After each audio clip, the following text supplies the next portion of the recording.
42장입니다.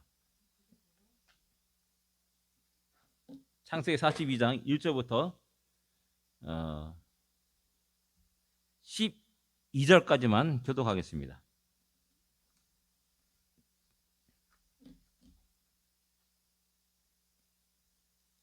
창세기 42장 1절부터 12절까지 교독하겠습니다.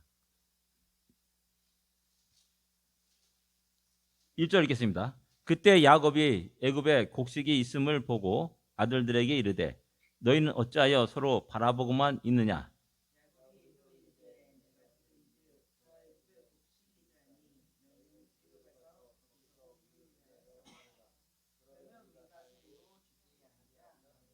요셉의 형 10사람이 애굽에서 곡식을 사려고 내려갔으나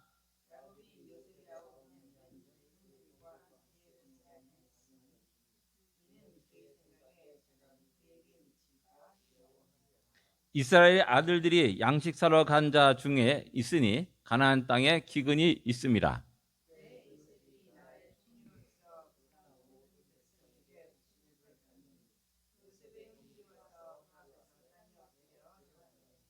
요셉이 보고 형들인 줄을 아나 모르는 체하고 엄한 소리로 그들에게 말하여 이르되 너희가 어디서 왔느냐? 그들이 이르되 곡물을 사려고 가나안에서 왔나이다.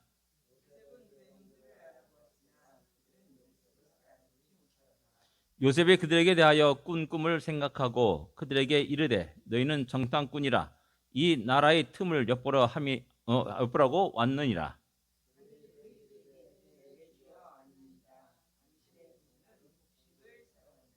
우린 다 한 사람의 아들들이로서 확실한 자들이니 당신의 종들은 정탐꾼이 아니니이다.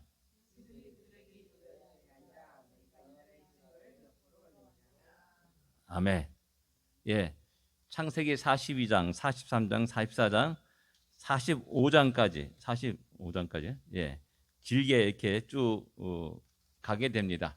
이제 관계 회복이 일어나게 됩니다. 다시 한번 우리가 그림을 보겠습니다. 다이아몬드 아니죠? 이렇게 큰 다이아몬드 있어요? 예, 영롱한 그 빛을 발하는 다이아몬드. 굉장히 큰 압력을 통해서 이런 빛을 발하게 됩니다. 그런 고난과 어려움을 통해서 새롭게 빚어가시는 요셉을 빚어가시는 하나님 모습을 또 발견할 수가 있습니다. 한번 질문을 보겠습니다. 드디어 요셉의 해석대로 큰 기근이 일어났는데 기근은 사람들의 삶에 어떤 영향을 주었을까요? 우리가 상식적으로 생각하는 겁니다. 정답은 없습니다. 제일 먼저 생각한 기근이 일어나면 어떻게 됩니까? 살기 위해서 발버둥치게 된 겁니다. 제일 먼저 살기 위해서 발버둥칩니다. 살기 위해서 몸부림칩니다. 고난이 일어나게 되죠. 그 고난은 어떤 사람에게는 긍정적으로 이렇게 나타날 수가 있고 어떤 사람은 부정적으로 나타날 수가 있습니다. 그러니까 어떤 사람은 고난 가운데도 기뻐하며 즐거워하고 감사할 수가 있고요. 어떤 사람은 고난 속에 늘 언제나 불평과 원망을 할 때가 있다라는 사실입니다.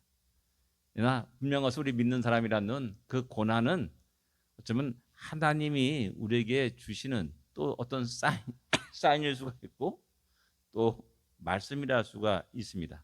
어쩌면 그 환경을 통해서 우리에게 말씀하시는 그런 하나님임을 또한 발견할 수 있어야 된다라는 사실입니다. 살기 위해서 몸부림치기 때문에 그 다음에 나타나는 게 뭡니까? 어떤 변화가 일어납니다. 생활의 변화가 일어납니다. 또 어떤 사람들은 또 다른 곳으로 이사하기도 하고 그런 일들이 일어나게 됩니다. 사사기 룻기에 보면은 이제 엘리멜렉 가정이 나오죠. 또 역시 마찬가지로 똑같은 기근이 일어났습니다. 그래서 그들은 살려고 베들레헴에서 모압 땅으로 들어갑니다. 그리고 또 사사 시대 베들레헴에 거주했던 어떤 레위 사람이 기근으로 인해서 아마 비슷한 시기라고 볼 수가 있습니다. 그가 베들레헴을 떠나서 이제 에브라임 산지로 쭉 이렇게 가는 그 장면을 우리에게 보여주고 있음을 보게 됩니다. 모든 것이 긍정적인 것이 있고 부정적인 것이 있습니다. 그러니까 어떤 변화를 통해서 어떤 좋은 결과도 얻을 수 있고요. 또 변화를 통해서 더 안 좋은 수렁에 빠지는 그런 경향도 있다는 사실입니다. 엘리멜렉의 가족은 더 안 좋은 수렁에 빠지게 되는 거죠. 남자는 다 죽고 과부 셋만 남는, 여자 셋만 남는 그런 비극의 모습을 보여주고 있습니다. 그러나 결과를 보게 되면은 모든 것이 합력하여 선을 이루시는 하나님도 우리는 또 발견할 수가 있습니다. 그래서 모든 어려움 속에서 우리는 이런 좀 시야를 좀 넓게 볼 수 있는 그런 것들이 있어야 됩니다.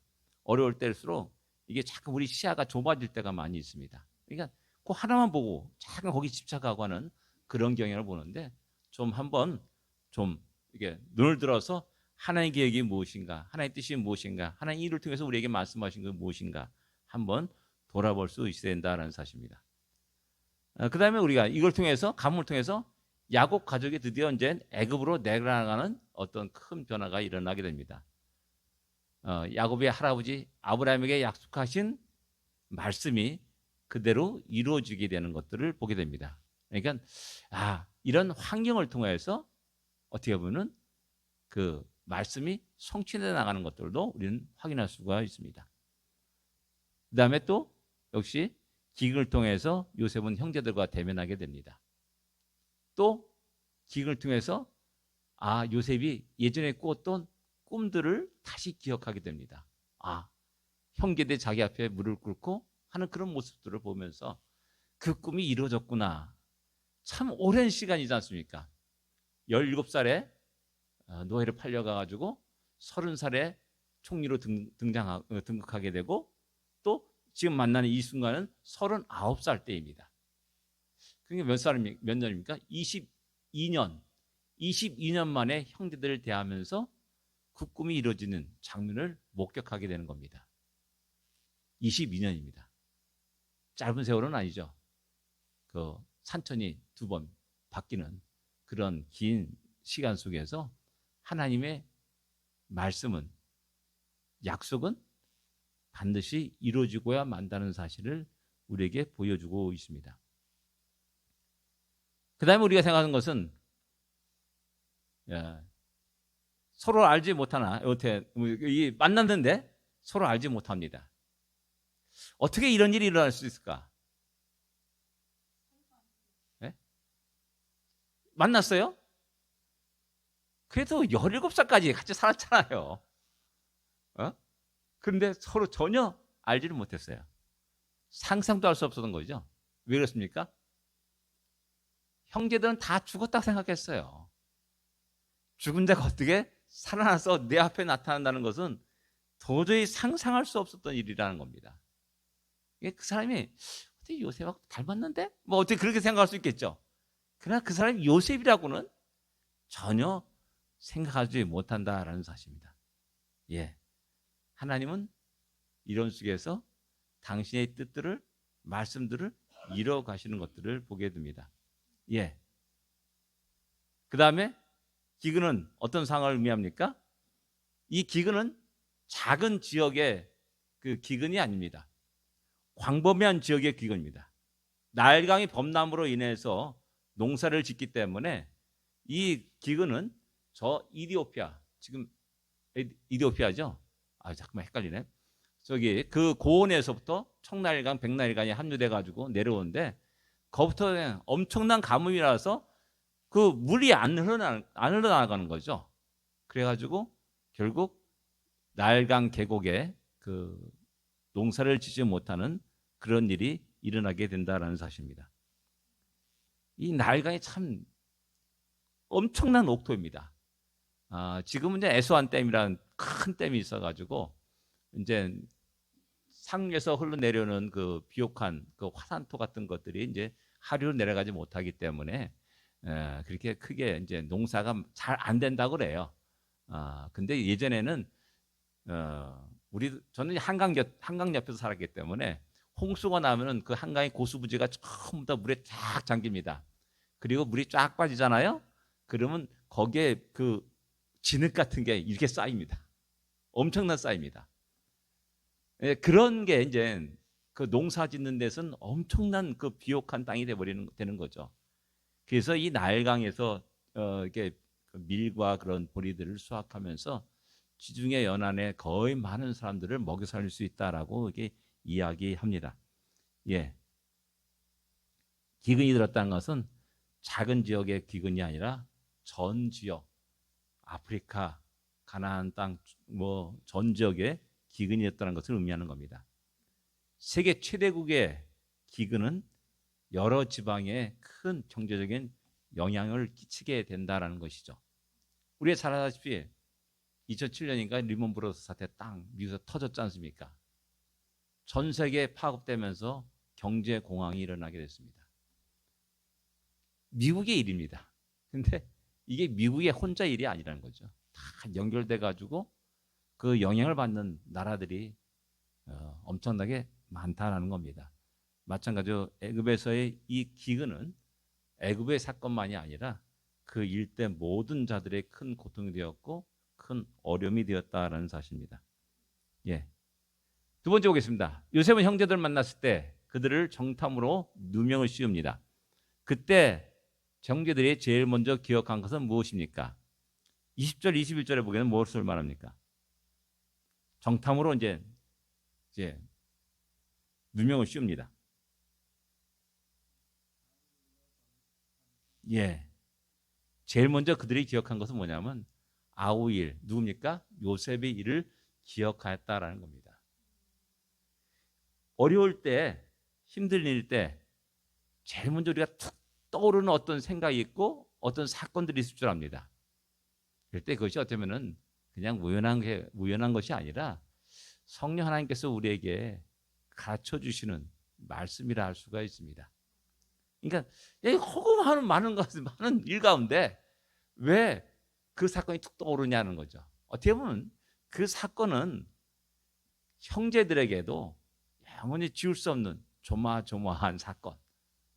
혹시 아버지가 알까 두려운 사건, 아버지를 속였다는 사건, 그런 여러 가지가 합쳐가지고 늘 그들의 기억 속에 남고 우리가 형제들이 누명을 써가지고 아주 이상한 일로 막 자꾸만 빠져들어가는 겁니다. 그럴 때 우리가 요새로 인하여서 이런 일을 당하는구나 라는 그런 식의 이야기를 하게 된다는 사실입니다. 그리고 지금까지 비밀로 있었던 모든 것들이 다 드러나게 됩니다. 폭로가 되는 겁니다. 요셉 입장에선 내가 왜 여기 팔려갔지? 도저히 상상할 수 없는 일입니다. 어떻게 이런 일이 일어났는가? 누가 주성자인가? 뭐 다 그런 것들이 다 수수께끼 같은 일들이었을 겁니다. 근데 하나하나 누구에서 말해되고 누구에서 어떻게 되고 이런 것이 전부 다 적나라하게 자세하게 드러나게 되는 일이었다라는 사실입니다. 그러니까 이 땅에 비밀은 없는 겁니다. 하나님이 알고 계시고 하나님이 또 그것을 드러내게 하신다라는 사실입니다. 예, 사람은 모를 수 있습니다. 그러나 하나님은 다 아십니다. 세 번째 보겠습니다. 시몬을 인주로 두고 가나안 땅으로 돌아온 형제들은 그 사실을 야곱에게 고합니다. 이 고백에 고한다는 아까 분이 썼는데 이상하네. 그런데 성경은 야곱의 이름을 어떻게 기록하고 있습니까? 그 변화를 살펴봅시다 이렇게 했는데 42장 29절 또한 36절 38절 뭐라고 씁니까?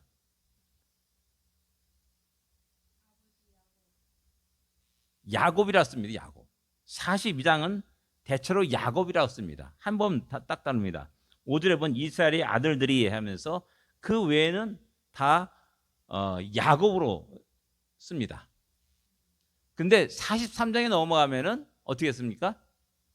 주로 이스라엘로 씁니다. 이스라엘로. 이게 성경은 이렇게 이쪽에는 야곱으로 쓰고 이쪽에는 이스라엘 쓰고 분명한 하나님이 내가 다시는 너를 야곱으로 하지 않겠다라고 말씀합니다. 근데 성경은 끊임없이 계속해서 신약에 이르기까지 야곱이라 쓰고 있고 또 이렇게 즐겨 사용하고 있음을 볼 수가 있습니다. 43장은 주로 이스라엘로 기록하고 있음을 보게 됩니다. 그렇다면 42장과 43장의 딱 내용을 가만히 읽어보면은 완전히 또 다른 내용들이 알 수가 있습니다. 무슨 의미가 있습니까? 42장에 보면은 두려워 떠는, 걱정하는, 불안해하는 야곱의 모습을 보여주고 있습니다.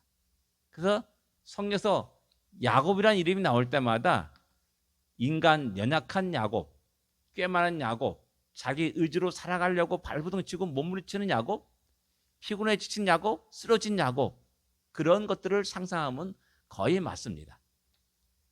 그러나 이제 43장 이스라엘은 약간 좀 의미가 다릅니다. 어떻게 보면 이스라엘, 너는 당신은 이스라엘이 아니냐, 그 이스라엘을 다시 회복하라라는 그런 의미로서 강하게 이야기하는 그런 모습을 볼 수가 있습니다. 그 뭐냐면 우리 성도들이 거룩한 신분을 가지고 살아갑니다. 하나님의 자녀로, 하나님의 백성으로 살아갑니다. 그러나 우리는 여전히 연약한 야곱일 수밖에 없습니다. 인간일 수밖에 없습니다. 조그만 유혹에 흔들릴 때가 있고요. 조그만 어떤 위협에 두려워 떨 때가 있고요. 또 조그만 어려움에 근심과 걱정에 휩싸일 때가 많습니다. 우리는 결코 거룩한 하나님의 자녀로서 승리하는 모습보다는 늘 넘어지고 실패하고 야곱 같은 모습을 띌 때가 많이 있습니다. 그럴 때마다 하나님은 우리에게 이야기합니다. 너는 내가 너를 지명하여 불렀다 라고 말하면서 넌 내 자녀다, 내 백성이다 라고 끝없이 또 이야기하십니다. 말씀하십니다. 그건 뭐냐면 우리로 하여금 이스라엘이라는 거룩한 이름을 다시 회복하기를 원하신다라는 사실입니다. 그런 의미에서 보면은 43장 14절의 모습을 한번 보시겠습니다. 예, 43장 14절 같이 읽겠습니다. 전능하신 하나님께서 그 사람 앞에서 너희에게 은혜를 베푸사 그 사람으로 너희 다른 형제와 베냐민을 돌려보내게 하시기를 원하노라. 내가 자식을 잃게 되면 이르리로다. 예, 무슨 모습입니까? 전에는 베냐민 데려가겠다니까 절대 안 돼. 이 자식만 잊어버리면 난 못 살겠다 라고 이런 모습을 보여주지 않습니까? 근데 이제 이스라엘의 모습을 보여주는 겁니다. 모든 것이 하나의 뜻 안에 있으니까는 기도하면서 그를 보냅니다. 그리고 뭐 잃게 되면 이르리로다 라는 어떤 그런 담담한 마음으로 모든 것을 하나님께 맡기는 그런 모습의 이스라엘을 우리에게 보여주고 있다는 사실입니다. 이스라엘로 회복되게 되는 겁니다. 그리고 나서 이어서 이제 그 다음 사건들이 또 계속됩니다. 네 번째 보겠습니다. 베냐민을 데려가기 위해 야곱을 선택한 르우벤이 있고 유다의 차이가 무엇입니까? 르우벤과 유다가 내가 베냐민을 데려가겠습니다 라고 했습니다. 야곱은 누구의 말에 설득합니까? 설득당합니까? 르우벤은 뭐라고 합니까? 예, 르우벤은 자기 아들을 죽이라고 말합니다. 내가 베냐민을 데려오지 못하면 내 아들 죽이소서라고 말합니다.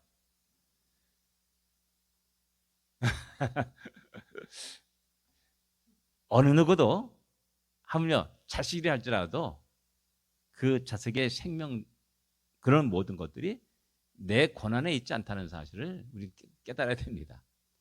그래서 내 자식인 양 생각해서 내가 때리고 함부로 하고 하는 인격을 무시하고 하는 학대하는 그런 일들이 많이 있지 않습니까? 과거에.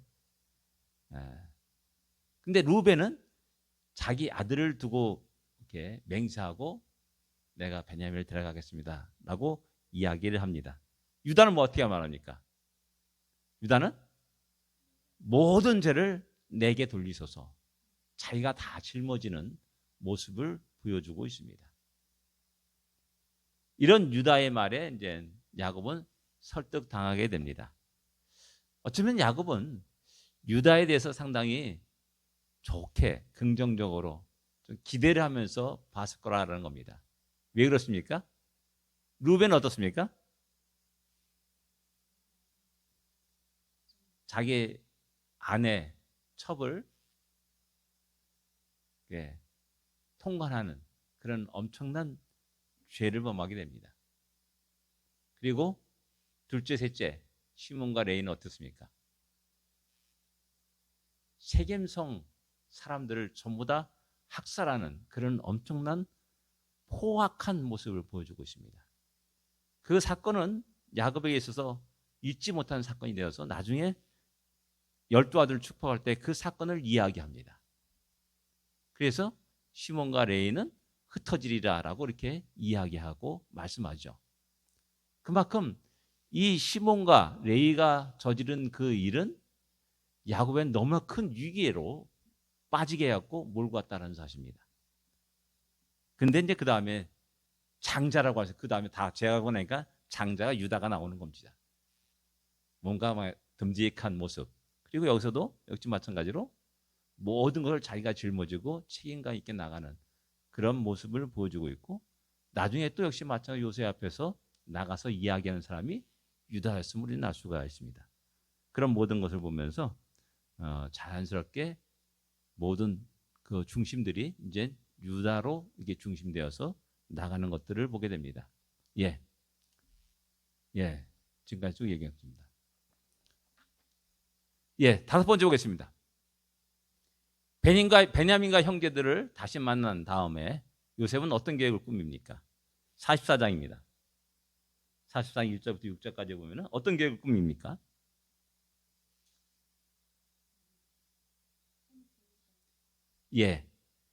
베냐민 자루에 자기의 은잔을 넣도록 합니다. 그리고 그들을 따라가서 도둑으로 누명 씌우고 그 베냐민을 데려오기를 원했습니다. 도둑으로 누명 씌웠죠. 왜 이런 일들을 행하는 거냐라는 겁니다. 왜?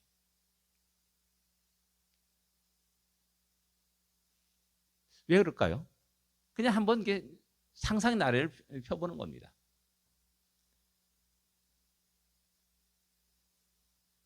이런 일이 일어날 때 형제들은 한마디로 진짜 환장하겠네. 내 마음을 어떻게 보일 수 있고 나의 진정성을 어떻게 보여줄 수 있는가. 진짜 꼬이는 겁니다. 전에는 정탐구로 꼬였고요. 이번에는 다시 이제 도둑의 누명을 이제 덮어 씌워가지고 전부 다 노예로 팔려가게 되는 그런 위기 상황에 빠지게 된다는 사실입니다. 어떻게 보면 이게 참 어떻게 알 수 없는 너무나 아주 혼란한 일들이 자꾸 안 좋은 일들이 계속 반복해서 일어나는 그런 모든 것을 통해서 요셉은 아마도 이 형제들의 말이 진짜인가? 한번 그런 것들을 계속 테스트하는 그런 과정이라 할 수가 있죠. 두 번째는 형들 다 돌아가도 내 동생 베냐민은 내 곁에 두고 싶은 마음. 왜? 어떻게 그 형제들을 믿을 수가 있냐는 거죠. 아까 처음에 정탐꾼을 해가지고 그들이 서로 이야기할 때 그 모든 것들이 다 적나라하게 드러났어요. 그럼 도저히 이제 믿을 수가 없는 겁니다. 이렇게 해서 내가 이렇게 팔렸고 이 고생했구나. 10년이나 20년이나 22년 동안 이렇게 고생했구나. 뭐 이런 식의 이야기를 생각을 하게 되는 것이죠. 그런 속에서 베냐민만큼이라도 내가 곁에 두고 같이 살고 싶다. 나는 그런 마음이 들지 않겠습니까? 그래서 이런 계획을 꾸미고 또 실행에 옮깁니다. 여섯 번째 보겠습니다. 요셉에게 돌아온 형제들은 어떻게 행동합니까? 누가 요셉에게 말합니까? 그의 말의 핵심은 무엇입니까? 44장입니다. 13절 저기 있습니다. 우리가 잘 알고 있는 내용입니다. 제일 먼저 이들은 다 요셉 앞에 엎드려서 자기 옷을 찢습니다. 엎드립니다. 이제 베냐민 문제가 아니라 이제 전체의 문제가 되는 거고 그렇게 되는 겁니다. 그 다음에 지금까지 일어났던 모든 일들을 자세하게 유다가 이야기합니다. 자기의 가정 이야기부터 시작해가지고 특별히 야곱 아버지와 베냐민의 관계를 이야기합니다. 그들은 뗄래야 뗄 수 없는 관계다. 베냐민이 없으면 아버지 죽습니다. 라는 그런 식의 이야기를 하게 됩니다. 아비의 생명과 아이의 생명이 서로 결탁되었다라고 말합니다. 그 다음에 내가 영영이 아버지께 죄를 지리다 하면서 그 모든 죄를 지고 내가 종으로 살겠으니 베냐민은 돌려보내소서라고 이렇게 간절히 간구하는 모습을 보여줍니다. 그 다음에 우리가 이런 모습이 이들의 모습이 전과 지금의 모습과 어떻게 다르냐라는 겁니다. 분명히 남은 형제들 10명의 형제들이 변했다라는 겁니다. 어떻게 변했냐라는 겁니다. 어떻게 보면 요셉은 형제들 너무나 잘 알고 있었습니다. 아까 말했듯이 이들이 진정성이 있는가라는 그런 것들이 굉장히 계속 퀘션 마크를 붙이게 되고 의심되는 겁니다. 그래서 내 친동생인 베냐민만큼은 내가 지켜주고 베냐민 그 형들 10명의 형들 사이에서 11명인가? 그 10명의 형들 사이에서 얼마나 구박받겠습니까? 막내로서. 그러니까 내가 베냐민만큼은 꼭 지켜주겠다라고 생각했을 겁니다. 그런데 형제들은 진정으로 베냐민을 위하게 됩니다. 전에는 시기와 질투가 있었는데 지금은 이제 동생을 진정으로 위해주는 그러한 모습으로 그들은 변했다라는 사실입니다. 그리고 이들에게 진정으로 하나가 되는 모습을 우리에게 보여줍니다. 야, 너 왜 그 짓을 해가지고 말이야 이러면서 서로 비난하는 것이 아니라 모든 형제들이 이 아이만큼은 살려보내십시오. 우리 다 모두가 당신의 노예가 되겠습니다 라고 이렇게 말할 정도로 모든 형제들이 하나가 되는 모습을 보여주고 있다는 사실입니다. 그래서 오랜 세월 통해서 또 이런 어려움을 통해서 그들은 하나가 되는 모습을 보여주고 있다는 겁니다. 어떤 사람이 그런 얘기 하더라고요.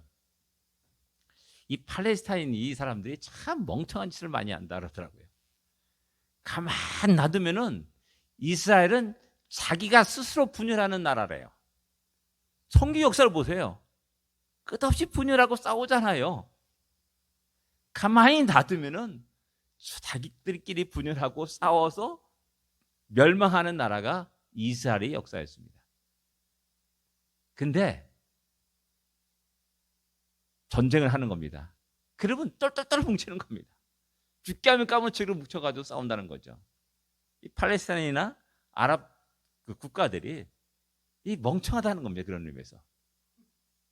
아주 가만 놔두면 네타냐후죠. 그 총리가 상당히 정치적인 위기 상황에 빠졌었거든요. 어떻게 보면 그냥 전 국민이 들고 일어나서 반대하고 네타냐후 물러나라고 데모하는 그런 상황인데 그때 탁 많은 사람들 쳐들어와가지고 많은 사람 잡아가고 죽이고 하는 그런 엄청난 일들이 탁 일어난 겁니다. 그러니까 그 위기 상황에 모두가 다 하나가 되어서 지금 전쟁에 임하고 있지 않습니까? 여기 상황에도 똑같습니다. 이스라엘이 12아들이 전에는 각각 자기 살 길을 찾아서 살아가는 그런 모습을 보이지만은 가장 위기 상황 속에서 그들은 하나가 되었고 그 베냐민을 살리기 위해서 모든 것들을 자기 것을 다 던지는 그런 모습을 보여주고 있다는 것입니다. 요셉은 형제들에게 자신을 드러내면서 무엇을 말합니까? 45장입니다. 3절에 무엇을 드러냅니까? 3절에 뭐라고 말합니까? 나는 요셉이다 라고 말합니다. 내 아버지께서 아직 살아계십니까? 지금까지 의문스러운 겁니다. 아버지가 살아계시냐 진짜. 말은 저렇게 말하는데 진짜 아버지가 살아계신가? 몰랐는데 살아계신가? 다시 질문을 던집니다. 그 아버지를 얼마나 그리워했는지를 우리 쉽게 짐작할 수가 있습니다. 그 다음에 4절에 보면은 내게로 가까이 오소서라고 이렇게 이야기합니다. 어떻게 보면 감히 범접할 수 없는 요셉, 그에게 가까이 오라라고 말합니다. 이제 총리가 아니라 한 가족으로서 그들을 부르고 또 가슴에 품는 요셉의 모습을 우리에게 보여주고 있습니다. 5절에 뭡니까? 5절에는 근심하지 마소서라고 말합니다. 나를 이곳에 팔았음으로 말미암아 근심하지 말라. 한탄하지 말라. 그리고 하나님의 뜻과 계획이 이루어졌음을 이야기합니다. 하나님이 생명을 구원하시려고 자신을 먼저 보냈다라고 이야기합니다. 하나님의 놀라운 구원 계획 속에서 자신은 이렇게 하나님의 뜻 가운데 사용되어진 도구라는 사실을 이야기하는 겁니다. 이 하나님의 뜻에 자기의 감정을 앞세울 수 없습니다. 자기의 어떤 계획을 앞세울 수가 없는 겁니다. 이것이 진정한 신앙인의 모습이라 할 수가 있습니다. 주께서 말씀하시되 주께서 가라사대 라고 말하면은 우리 모두는 그 앞에 내 감정과 내 기분들을 내려놓을 수 있어야 됩니다. 주님이 이렇게 말씀하시니 나는 주님의 말씀을 따르리이다 라고 하는 그것이 진정한 신앙인의 모습이고 삶이라 할 수가 있습니다. 요셉은 바로 그것을 그대로 표현해주고 있는 겁니다. 이것은 결코 쉬운 일이 아닙니다. 철천지 원수 같은 그 형제들이 아닙니까? 그 형제들을 인해서 자기가 얼마나 많은 세월을 갖다가 고생했는지를 뼈저리게 느꼈는데 그것만 생각하면 막 가슴이 막 둥둥 하고 뭐 분노가 일어나고 하는 그것이 우리 일상적인 우리 인간들의 그 감정의 모습이라 수가 있습니다. 그런데 하나님의 뜻에, 하나님의 말씀에, 하나님의 계획에 자기를 다 내려놓는 겁니다. 두려워하지 말라. 한탄하지 말라. 하나님이 당신들을 구원하시기 위해서 나를 먼저 보내셨다. 라고 이렇게 이야기합니다. 그 다음에 이게 이상합니다. 8절에 뭡니까? 나를 보내신 자는 당신들이 아니요 하나님이시다. 나를 보내신 이는 당신이 아니다. 하나님이시다. 또 하나님이 자신을 바로의 아비로 삼으셨다. 애굽의 치레로 삼으셨다. 모든 것이 다 주어가 누굽니까? 하나님이십니다. 하나님이 행하신 일. 우리는 인생을 살아가면서 여기서 자꾸만 나라는 어떤 인간을 주어로 삼고 이야기할 때가 많이 있습니다. 그런데 요셉은 하나님이 나를 보내셨고 하나님이 나를 이 자리에 세우셨다. 바로가 세운 것이 아니라 하나님이 세우셨다. 라고 이렇게 말씀합니다. 10절에 뭡니까? 내려오사 고산 땅에 거하소서. 참 흥미롭지 않습니까? 바로가 그 꿈을 해석해달라고 요청했을 때 그는 정확하게 문제, 그 꿈을 해석할 뿐만 아니라 그에 대한 대비책도 정확하게 이야기합니다. 그리고 여기서도 마찬가지로 내려오소서 다른 곳에 가지 말고 고산 땅에 거하소서 라고 말합니다. 느헤미야가 비슷하게 이런 모습을 보여주고 있습니다. 야, 너 얼굴 보니까 이상하다. 그러니까 그가 잠깐 기도하고 자기의 상을 왕에게 아뢰입니다. 그리고 나서 그냥 나를 보냈소라고 할 뿐만 아니라 구체적으로 여러 가지 몇 가지를 이야기합니다. 거기까지 가는데 아무 지장이 없도록 통행증인가요? 그걸 달라고 그러고 자기를 총독으로 삼아달라고 그러고 또 집과 성전을 건축하기에 있는 물자를 허락해달라는 그런 구체적인 이야기를 합니다. 그러니까 항상 보면은 하나님이 쓰시고자 하는 사람은 그런 여러 가지 면에서 준비된 사람이었다는 사실을 알 수가 있습니다. 그러니까 그 자기의 삶의 모든 것 속에서 내가 가장 무엇을 하고자 원하고 또 무엇을 해야 될지를 알고 있는 사람. 그것에 대해서 이것이 필요하고 저것이 필요하고 이런 지식이 필요하고 저런 지식이 필요하고 이런 사람이 필요하고 저런 사람이 필요하고 모든 것을 다 생각하고 있는 사람이 딱 때가 되었을 때 그런 것들을 탁탁탁 하나하나 실행에 옮겨 나갈 수가 있다라는 것이죠. 그냥 막연하게 감 떨어지기를 기다리는 것이 아니라 그런 것에 충분한 준비를 하고 있고 또 기도하고 있고 그 일에 자신을 들여가는 모습을 우리는 볼 수가 있다는 사실입니다. 그러면서 지난 우리 주일학교 아이들 그 성경 설교를 갖다 제가 하려고 했다가 도저히 제가 좀 쉬어될 것 같아가지고 이제 이 목사님한테 부탁하면서 제가 본문을 지정했습니다. 잠언서 19장 2절입니다. 그걸 하십시오. 지식이 없는 소원은 선하지 못하다라는 그 말씀을 통해서 아이들에게 공부해야 되는가 그런 거에서 좀 말했으면 좋겠다라고 제가 이야기한 적이 하게 됐습니다. 네, 우리가 보통은 제가 믿습니다 그러는데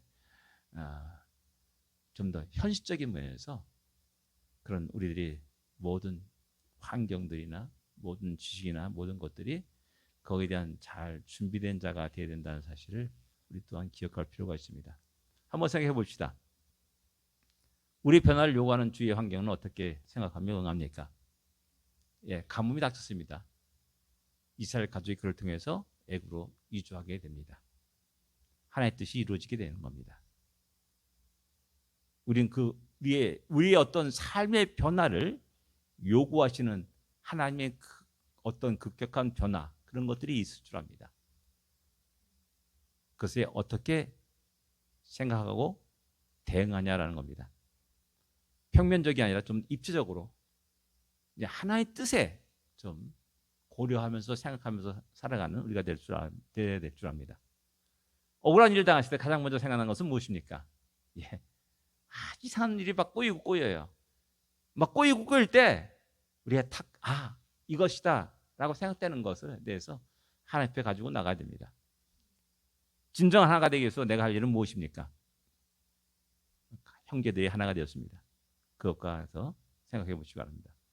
우리는 감정에 지배받습니까? 하나님의 뜻에 복종합니까? 한번 생각해 봐야 됩니다. 이것이 우리가 살아가면서 또한 우리가 어떤 일을 행할 때 중요한 요인이라 할 수가 있습니다. 감정의 지배를 받게 되면 그 감정의 지배로 인해서 하나님의 뜻을 거역하고 대적하고 거스릴 때가 많이 있다는 것입니다. 함께 기도하겠습니다.